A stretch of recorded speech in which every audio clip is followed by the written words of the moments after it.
Sokakta yürüdüm, ayaklar çıplak. Gökyüzü mavi ama içim karanlık.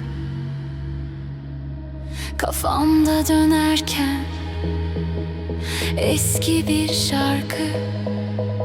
Yıldızlar dedi, hadi gel. Şaşırt beni, şaşırt hadi.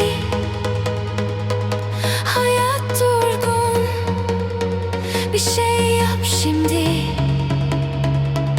Şaşırt beni, şaşırt hadi. Gökyüzü bile bekliyor seni.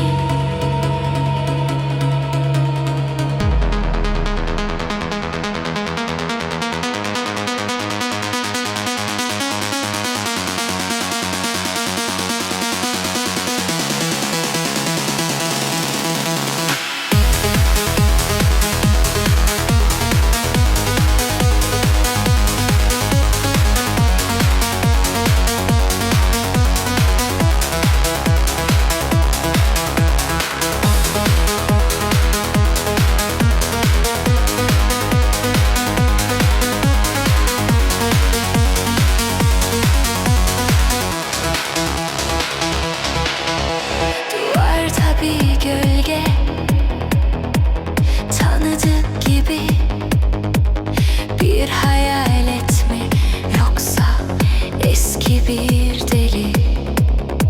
Elimde bir kalem, yazıyorum hızlı. Kalp atışlarım bu gece biraz hırslı.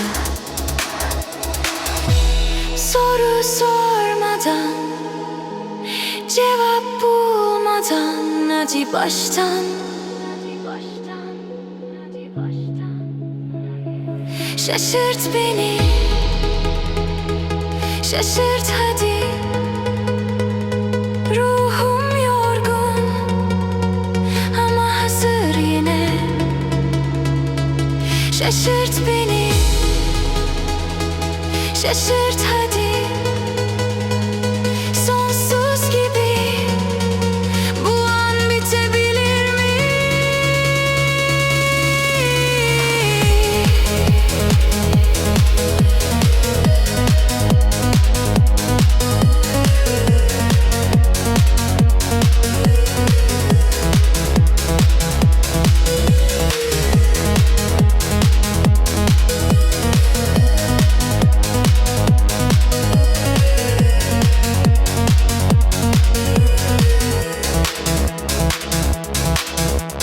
Gözlerimde bir kıvılcım yanar.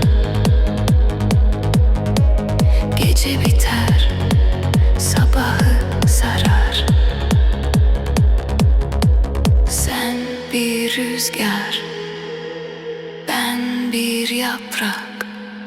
Hadi savur beni, hiç durmadan.